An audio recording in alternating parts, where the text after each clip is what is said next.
नमस्कार। The express news में आपका स्वागत है। आज हम बात करेंगे अफगानिस्तान की। वहां चल रहे घटनाक्रम की खबरें आपको राष्ट्रीय और अंतर्राष्ट्रीय मीडिया के माध्यम से मिल रही होंगी। हम उसके दूसरे पहलुओं और उसे लेकर मौजूदा हालात पर प्रकाश डालेंगे। अफगानिस्तान दक्षिण एशिया में स्थित देश है। अप्रैल 2007 में अफगानिस्तान सार्क का 8वां सदस्य बना। अफगानिस्तान के पूर्व में पाकिस्तान, उत्तर पूर्व में भारत तथा चीन, उत्तर में ताजिकिस्तान, कजाकिस्तान तथा तुर्कमेनिस्तान तथा पश्चिम में ईरान देश स्थित हैं। ये क्षेत्र मध्य एशिया और पश्चिम एशिया को भारतीय उपमहाद्वीप की संस्कृति से जोड़ता है। इस भूमि पर कुषाण, समानी, गजनवी, मोहम्मद गौरी, मुगल, दुर्रानी और अनेक दूसरे प्रमुख साम्राज्यों का उत्थान हुआ है। प्राचीन काल में फारस तथा शक साम्राज्यों का अंग रहा अफगानिस्तान कई सम्राटों, आक्रमणकारियों तथा विजेताओं की कर्म भूमि रहा है।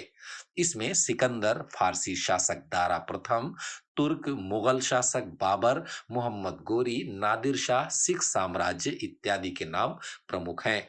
ब्रिटिश सेनाओं ने भी कई बार अफगानिस्तान पर आक्रमण किया, हालांकि यह कोशिश में अंग्रेजों को नुकसान ही हुए। अफगानिस्तान के प्रमुख नगरों में राजधानी काबुल के अलावा कंधार है।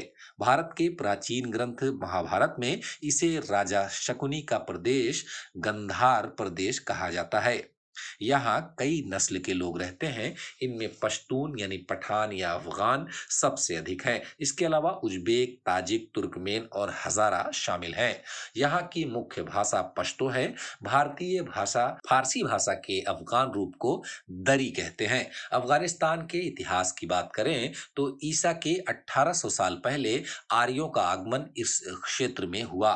ईसा के 700 साल पहले इसके उत्तरी क्षेत्र में गांधार महाजनपद था, जिसके बारे में भारतीय स्रोत महाभारत तथा अन्य ग्रंथों में वर्णन मिलता है।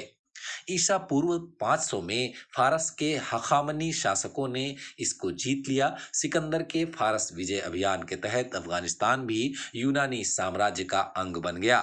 इसके बाद ये शकों के शासन में आए। ईसा पूर्व 230 में मौर्य शासन के तहत अफगानिस्तान का संपूर्ण इलाका आ चुका था, लेकिन मौर्यों का शासन अधिक दिनों तक नहीं रहा। इसके बाद पर्थियन और फिर सासानी शासकों ने फारस में केंद्रित अपने साम्राज्यों का हिस्सा इसे भी बना लिया।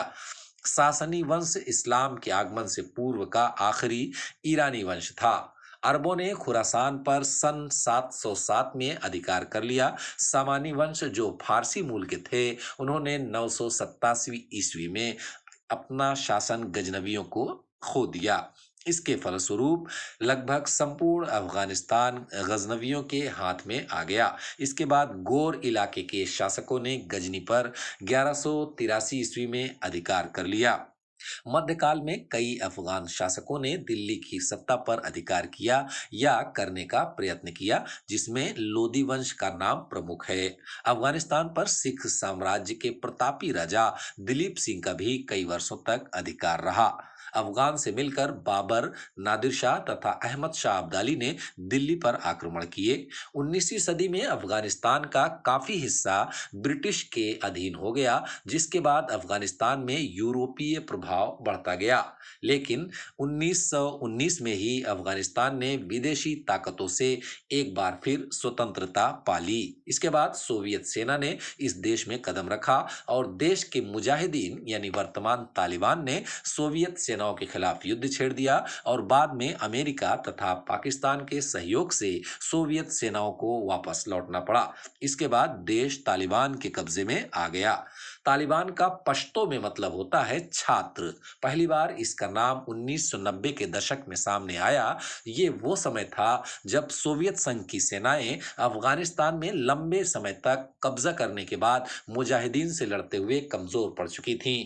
बताया जाता है कि सोवियत संघ के जाने के बाद इन्हीं मुजाहिदीन ने तालिबान नाम का संगठन बना लिया। खास बात यह कि इन मुजाहिदीन को सोवियत सेनाओं से लड़ने के लिए हथियार और वित्तीय मदद अमेरिका और सऊदी अरब से मिली थी, जबकि पाकिस्तान इस दौरान अमेरिकी खुफिया एजेंसियों का स्टेशन हुआ करता था। अमेरिका में 11 सितंबर 2001 के हमले में इन्हीं मुजाहिदीन या तालिबान के सहयोग होने की खबर के बाद अमेरिका ने देश के अधिकांश हिस्से पर सत्तारूढ़ तालिबान, जिसको कभी अमेरिका ने सोवियत सेनाओं के खिलाफ लड़ने में हथियारों से सहयोग भी दिया था, उनके खिलाफ युद्ध छेड़ दिया और तालिबान को सत्ता से बेदखल कर दिया। तालिबान अफगानिस्तान की सत्ता के लिए अमेरिका और नाटो सेनाओं से लड़ते रहे। यह युद्ध 20 साल तक चला। आखिरकार अमेरिका और दूसरे विदेशी देश की सेनाओं ने अफगानिस्तान छोड़ा और तालिबान फिर से अफगानिस्तान पर काबिज हो गए। पहली बार 1990 के दशक में ये नाम आया था। अफगानिस्तान की अगर संरचना की बात करें तो यहाँ मुख्य रूप से आदिवासी रहते हैं और यहाँ 80-90% इलाका पहाड़ी है। अफगानिस्तान में बड़ी तादाद में पश्तून भी आबाद हैं। पाकिस्तान में भी बड़ी संख्या में पश्तून रहते हैं, लेकिन दो देशों के पश्तूनों को अलग करने का काम ब्रिटेन की सरकार ने अफगानिस्तान और पाकिस्तान के बीच डूरंड लाइन खींचकर किया था। दरअसल ब्रिटेन नहीं चाहता था कि पश्तून एकजुट हो जाएं, लिहाजा दोनों को बांट दिया था। इसके चलते पश्तून आबादी का एक हिस्सा पाकिस्तान में और दूसरा हिस्सा अफगानिस्तान में चला गया।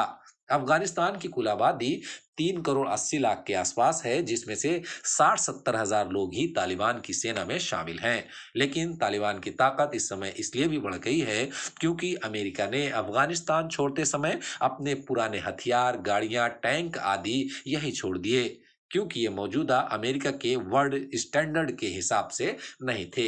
यही वजह है कि तकरीबन 700 ट्रक, हथियार, टैंक आदि तालिबान के कब्जे में हैं। इसकी मदद से ये लोग लगातार शहरों पर कब्जा करते हुए पूरे अफगानिस्तान पर नियंत्रण हासिल कर चुके हैं। अमेरिका ने जिन अफगानिस्तान के सैनिकों को प्रशिक्षण दिया था, उन्होंने तालिबान के सामने आत्मसमर्पण कर दिया। आत्मसमर्पण के बाद तालिबान ने इन लोगों के हथियार भी अपने कब्जे में ले लिए। अफगानिस्तान में तेजी से बदलते घटनाक्रम और मौजूदा हालात से ऐसा लगता है कि तालिबान लंबे समय तक सत्ता में रह सकता है। ऐसे में सुरक्षा को लेकर मध्य दक्षिण एशिया के देशों की चिंताएं भी बढ़ रही हैं। भारत के लिए भी ये एक चुनौतीपूर्ण है। सामरिक मामलों के जानकारों का कहना है कि भारत के सामने सबसे बड़ी चुनौती तो यही है कि तालिबान की हुकूमत को मान्यता दे या नहीं। वैसे इसको लेकर राय बटी हुई है। कुछ एक विशेषज्ञ कहते हैं कि भारत को फिलहाल कोई जल्दबाजी नहीं दिखानी चाहिए, क्योंकि तालिबान की विचारधारा में कोई खास बदलाव नहीं आया है। वो तब भी लोकतंत्र के खिलाफ थे, यानी 20 साल पहले, और वो अब भी लोकतंत्र के खिलाफ हैं। तालिबान देश को शरिया के कानून के हिसाब से ही चलाना चाहते हैं। हालांकि इस घटनाक्रम में एक नए ध्रुव का उदय भी हुआ है, जिसमें चीन, रूस और पाकिस्तान शामिल हैं। चूंकि ईरान के संबंध भी अमेरिका के साथ ठीक नहीं हैं, इसलिए वो भी तालिबान को मान्यता देने के पक्ष में ही नजर आ रहा है। अफगानिस्तान के विदेश मंत्रालय में कई सालों तक काम करने वाले गुलशन सचदेवा का कहना है कि तालिबान के साथ पाकिस्तान का होना भारत के लिए बड़ी चुनौती बना रहेगा। श्री सचदेवा फिलहाल दिल्ली स्थित जवाहरलाल नेहरू विश्वविद्यालय के स्कूल फॉर इंटरनेशनल स्टडीज के प्रोफेसर हैं।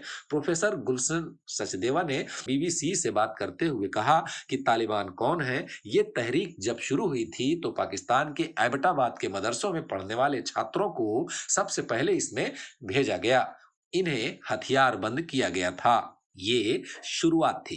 जानकार कहते हैं कि तालिबान को पाकिस्तान के संरक्षण ने ही मजबूत किया है, मगर आम अफगान की भावनाएं पाकिस्तान के खिलाफ ही हैं। इसका फायदा भारत को उठाना चाहिए, क्योंकि तालिबान भी बड़ी आबादी की भावनाओं के खिलाफ जाने का जोखिम नहीं उठा सकता।